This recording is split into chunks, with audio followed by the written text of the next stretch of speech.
सगळ्या सविस्तर माहितीबद्दल यानंतर थेट आपण दिल्लीत जातोय। केंद्रीय आरोग्य मंत्रालयाची पत्रकार परिषद सुरू आहे। समस्याओं का निदान करने के लिए सभी राज्य सरकारों और केंद्र शासित प्रदेशों ने कंट्रोल रूम और हेल्पलाइंस स्थापित कर दिए हैं।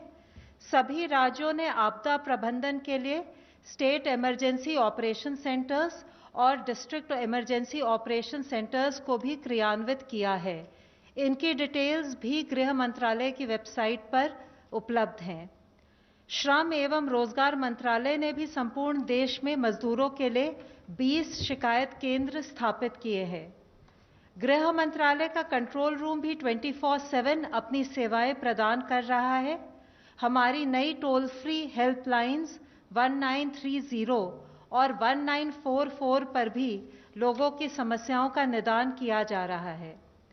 इसके अलावा आज देश के 29 राज्यों और केंद्र शासित प्रदेशों में सिंगल इमरजेंसी रिस्पांस नंबर 112 अपनी सेवाएं प्रदान कर रहा है। इस नंबर से कोई भी पीड़ित व्यक्ति पुलिस, अग्निशमन या एम्बुलेंस सेवा के लिए संपर्क कर सकता है। इस सेवा को आप 112 इंडिया मोबाइल ऐप द्वारा भी इस्तेमाल कर सकते हैं। ये आपातकालीन सेवा लोकेशन बेस्ड ट्रैकिंग या जीपीएस की मदद से पीड़ित व्यक्ति की लोकेशन को ट्रैक करते हुए अतिशीघ्र सेवा प्रदान कर सकती है। कोविड-19 के दौरान लॉकडाउन में, आपातकालीन स्थिति में, इमरजेंसी में लोगों ने इस प्रणाली का काफी उपयोग किया है। गर्भवती महिलाओं ने, बुजुर्गों ने, दिव्यांगजनों ने 112 का इस्तेमाल करते हुए सहायता पाई है। कोविड संबंधी कॉल्स को भी 112 अपनी सेवाएं दे रहा है। हमारी आशा ये है कि इन सब सेवाओं के द्वारा लॉकडाउन पीरियड में हम आपकी समस्याओं को सुलझा पाएंगे। धन्यवाद। धन्यवाद। Health ministry. माननीय स्वास्थ्य मंत्री जी ने कल दिल्ली के लेफ्टिनेंट गवर्नर साहब, दिल्ली के स्वास्थ्य मंत्री और दिल्ली में स्थित सभी हॉस्पिटल्स के सुप्रिंटेंडेंट के साथ एक वीडियो कॉन्फ्रेंस के जरिए बातचीत की, जिसमें उन्होंने हॉस्पिटल से क्रिटिकल नॉन कोविड पेशेंट्स को इक्वल कंपैशन के साथ अटेंड करने के बारे में बताया। उन्होंने कहा कि हॉस्पिटल्स को वॉलंटरी ब्लड डोनर्स को बढ़ावा देते हुए ट्रांसफ्यूजन के लिए सफिशिएंट ब्लड स्टॉक बनाए रखना चाहिए। इसी तरीके से इंडियन रेड क्रॉस सोसाइटी की मदद से किए जाने वाले मोबाइल ब्लड कलेक्शन सर्विसेज का भी उपयोग करना चाहिए। अब तक का डेटा अगर हम देखें तो देश में 1992 लोग क्योर हो चुके हैं, जिसके द्वारा अगर हम देखें तो हमारी overall cure percentage is something around 13.85%। कल से टोटल 991 एडिशनल पॉजिटिव केसेस आए हैं, which takes our confirm cases to 14,378 cases. Last 24 hours में 43 न्यू डेथ्स भी रिपोर्ट हुई हैं, taking our total death toll to 480 deaths. आज मैं आप लोगों की दृष्टि में लाना चाहूँगा कि स्टेट लेवल पर, डिस्ट्रिक्ट लेवल पर किए हुए कार्यों के द्वारा हमें अच्छे रिजल्ट्स भी काफ़ी हद तक मिलने लगे हैं, जिसके तहत 23 राज्यों में 47 जिलों में हमने एक पॉजिटिव ट्रेंड नोट किया है, जिसमें कि इससे पहले मैंने बताया कि माहे इन पुडुचेरी, उसके साथ साथ कोडगु इन कर्नाटका में भी पिछले 28 दिनों से एक पॉजिटिव केस नहीं आया है। ये वह डिस्ट्रिक्ट थे जहां पर इससे पहले पॉजिटिव केस आए थे। 23 जिलों में, 23 स्टेट्स में 45 अदर डिस्ट्रिक्ट है जहां पर भी पिछले 14 दिनों से कोई भी नया केस रिपोर्ट नहीं हुआ है। इससे पहले जिन जिलों के बारे में मैंने आपको बताया था, उन जिलों के अलावा 22 नए डिस्ट्रिक्ट्स 12 स्टेट्स में ऐसे आए हैं जहां पर कि पिछले 14 दिनों से कोई केस रिपोर्ट नहीं हुआ है। मैं आप लोगों की दृष्टि में लाना चाहूँगा, इन जिलों में है बिहार से लखीसराय, गोपालगंज और भागलपुर, उदयपुर और धौलपुर राजस्थान से, पुलवामा जम्मू कश्मीर में, तोबल इन मणिपुर, चित्रदुर्गा कर्नाटका में, होशियारपुर पंजाब में, रोहतक और चरखी दादरी हरियाणा में, लोहित अरुणाचल प्रदेश में, भरदकपुरी उड़ीसा में, करीमगंज, गोलाघाट, कामरूप रूरल, नालबारी और साउथ सलमारा असम से, जलपाईगुड़ी और कलिम्पोंग वेस्ट बंगाल से, विशाखापट्टनम आंध्र प्रदेश से। अगर इसी तरीके से जिला स्थाई पर कंटेनमेंट स्ट्रैटेजी और लॉकडाउन पर हम काम करते रहें तो हमें लगता है कि हमें इसी तरह के पॉजिटिव रिजल्ट्स आते रहेंगे। इससे लिंक्ड फैक्ट है कि 3 ऐसे जिले जिसमें पहले 14 दिन तक केस नहीं आए थे, वहाँ पर पॉजिटिव केस भी रिपोर्ट हुए हैं। वह है पटना बिहार में, नादिया वेस्ट बंगाल में और पानीपत इन हरियाणा, जहाँ पर कि कुछ पॉजिटिव केस आए हैं। यह पॉइंट मैं आप लोगों की दृष्टि में इसलिए लाना चाहता हूँ कि यह एक लड़ाई है, ये एक बैटल है जिसमें हमें day to day continued vigil पे रहना पड़ेगा, तभी हम इस लड़ाई से जीत सकते हैं।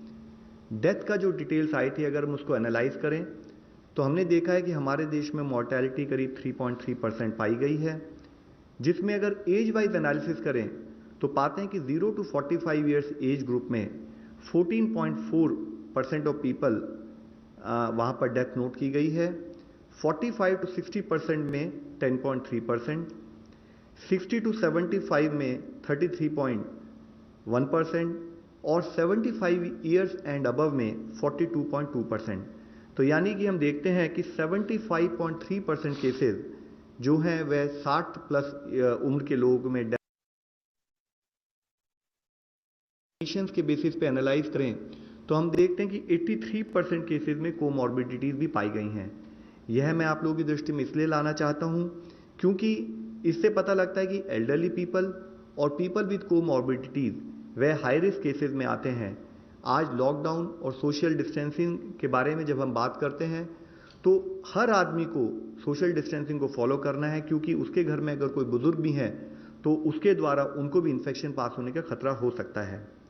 इसके साथ ही जैसे मैंने आपको बताया कि 14,378 पॉजिटिव केसेस जो आए हैं उसमें से 4,291 लगभग 29.8% केसेस निजामुद्दीन मरकज क्लस्टर से सिंगल सोर्स से संबंधित पाए गए हैं, जिससे 23 स्टेट्स और यूनियन टेरिटरी से इससे रिलेटेड केसेस पाए गए। मुख्यतः तमिलनाडु, दिल्ली, तेलंगाना, उत्तर प्रदेश और आंध्र प्रदेश जैसी हाई डिजीज बर्डन स्टेट्स में, जो कि top 10 states in terms of case loads हैं, वहाँ पर इस पर्टिकुलर इंसिडेंट से रिलेटेड केसेस पाए गए हैं। तमिलनाडु में 84% केसेस, दिल्ली में 63% केसेस, तेलंगाना में 79% केसेस, यूपी में 59% केसेस और आंध्र प्रदेश में 61% केसेस इस इवेंट से लिंक नोट किए गए हैं।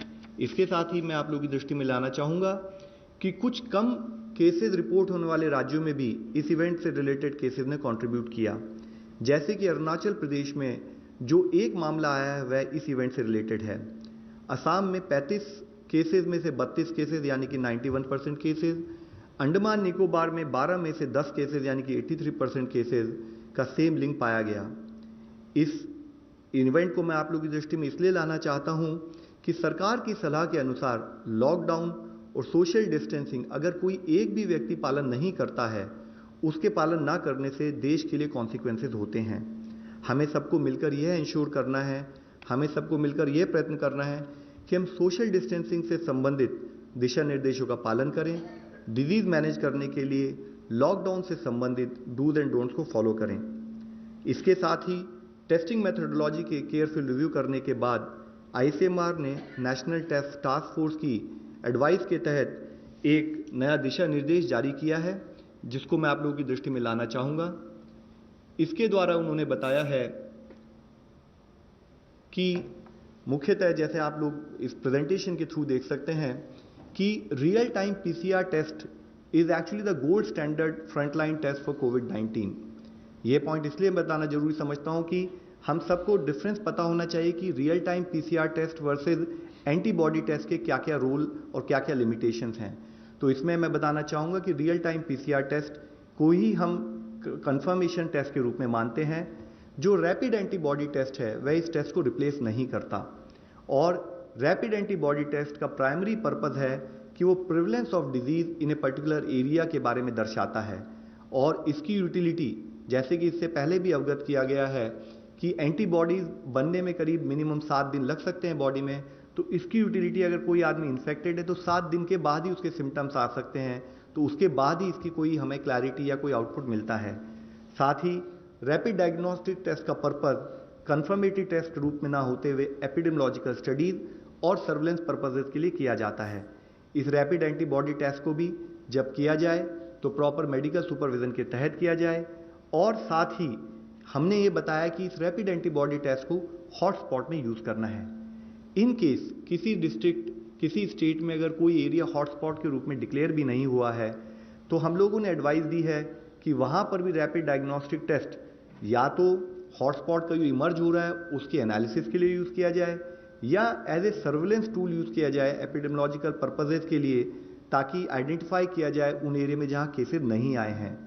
इसके साथ ही एक बहुत मुख्य इशू यह है कि रैपिड डायग्नोस्टिक टेस्ट वो सर्विलेंस पर्पज से और एपिडेमियोलॉजिकल पर्पज से जो डेटा हमारे सामने प्रस्तुत करता है, उसके तहत अगर हमारे को कोई पॉजिटिव केस मिले तो उससे रिलेटेड हमें कॉन्टैक्ट ट्रेसिंग और फॉलोअप के लिए ज़रूरी है कि वह टेस्ट की डिटेल भी ऑनलाइन पद्धति से स्टेट लेवल पर, डिस्ट्रिक्ट लेवल पर और साथ ही नेशनल लेवल पर पहुँचे, जिसके तहत हमने आदेश ये दिए हैं कि जो भी रैपिड डायग्नोस्टिक टेस्ट करें वह भी covid19cc.nic.in/ICMR इस पोर्टल पर अपने आप को रजिस्टर करके उसके बाद ही इन टेस्ट का इस्तेमाल करें, ताकि इसके द्वारा मिली हुई इंफॉर्मेशन को हम इस्तेमाल कर सकें। साथ ही देश की टेस्टिंग स्ट्रैटेजी में आप लोगों की दृष्टि में लाना चाहूँगा। इसमें जो बताया गया है कि चाहे वो PCR टेस्ट हो, चाहे वो point of care rapid diagnostic test हो, इनको किस किस लोगों के ऊपर करना है। इसमें मुख्यतः सिम्टोमेटिक इंडिविजुअल जिनकी कोई ट्रैवल हिस्ट्री हो, एसिम्टोमेटिक कॉन्टैक्ट्स जो कोई लैब कंफर्म केस के सिम्टोमेटिक कॉन्टैक्ट्स हो उनका टेस्ट होना चाहिए। इसी तरह कोई हेल्थ केयर वर्कर जो सिम्टोमेटिक हो उसका टेस्ट होना चाहिए। साथ ही कोई सीवियर एक्यूट रेस्पिरेटरी इलनेस से अगर कोई पेशेंट हो जो किसी फैसिलिटी में जाता है, उसको अगर कोई फीवर, कफ या शॉर्टनेस ऑफ ब्रेथ हो उसकी टेस्टिंग होनी चाहिए। और एसिम्टोमेटिक यानी कि जिसके कोई सिम्टम नहीं है उसका तब टेस्ट करना चाहिए जबकि या तो वो किसी हाई रिस्क कन्फर्म्ड केस का डायरेक्ट कॉन्टैक्ट हो, और उसकी भी टेस्टिंग तब करनी चाहिए 5वें दिन और 14वें दिन जब वो कॉन्टैक्ट में आया हो, ताकि उसके बेसिस पे हम क्लैरिटी ले सकें कि अगर कोई कन्फर्मेटरी टेस्ट है नहीं है।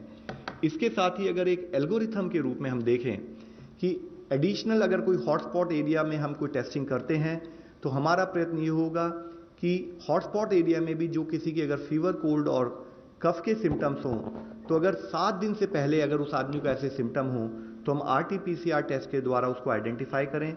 अगर पॉजिटिव है तो उसे कंफर्म केस मानकर एक्शन प्लान के तहत कार्य करें, नेगेटिव है तो भी उसे ससेप्टेबल मान के हम उसको मॉनिटर करें। इसी के साथ ही अगर कोई केस जिसको ये सिम्टम है फीवर, कफ और कोल्ड के, तो अगर उसको 7 दिन से ज़्यादा हो चुके हैं इन सिम्टम्स के साथ, तब हम उस केस में रैपिड एंटीबॉडी टेस्ट का इस्तेमाल कर सकते हैं। और अगर वो पॉजिटिव आए तो उसको क्वारंटाइन रखें और साथ में उससे रिलेटेड कॉन्टैक्ट ट्रेसिंग का कार्य शुरू करें। इसके साथ ही अगर वो नेगेटिव आए तो क्योंकि इससे 100% कन्फर्मेशन उस टाइम तक नहीं मिला, तो भी इसको 14 दिन यानी कि 7+7 उस दिनों तक मॉनिटर करें। और अगर कोई क्लिनिकल सस्पिशन हो, क्लिनिशियन के लेवल पर एनालिसिस करके जरूरत पड़े तो PCR टेस्ट भी करें।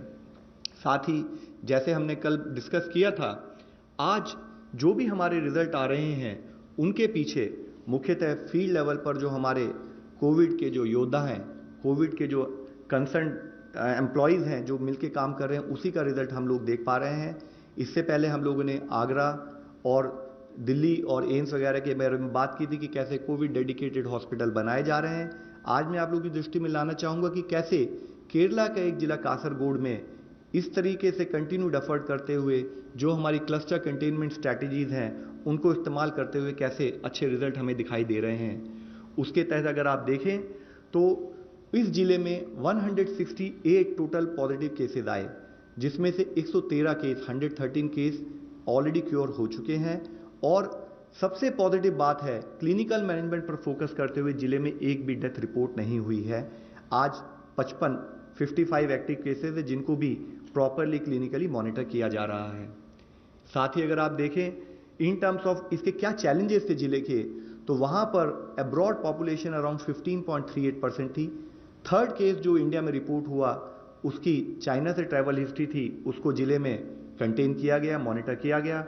सेकेंड वेव जब 16 मार्च से वेस्ट एशिया से जो इस जिले के रहने वाले लोग लौटे, तो उसकी वजह से सडन स्पर्ट इन केसेस वहाँ पर नोट किया गया। काफ़ी चैलेंजेस थे। चैलेंजेस के रूप में देखें तो एक बॉर्डर डिस्ट्रिक्ट था, स्टेट कैपिटल से दूर था, जोग्राफिकली डिस्टेंट था मेजर टाउन से। साथ में इतने सारे लोग एन मास जब लौटे विदेशों से जो एक्सपैट्रिएट, तो वो किसी एयरपोर्ट पर आए, किसी एयरपोर्ट से डिफरेंट मेथोडोलॉजी से ट्रैवल करके रेल से रोड से वो जिले में पहुंचे, तो उससे संबंधित कॉन्टैक्ट ट्रेसिंग उन सब केसेस में एक बहुत बड़ा चैलेंज भी था। इसके साथ ही अगर हम देखें कि क्या स्ट्रैटेजिक अप्रोच जिले ने ली, तो सबसे पहले स्टेट गवर्नमेंट की तरफ से एक सीनियर ऑफिसर को वहां पर स्पेशल ऑफिसर के रूप में अपॉइंट किया गया, ताकि वो जिला एडमिनिस्ट्रेशन के साथ जिले के जितने भी विभिन्न अंग हैं उनको कोऑर्डिनेट करके उनके साथ काम कर सके।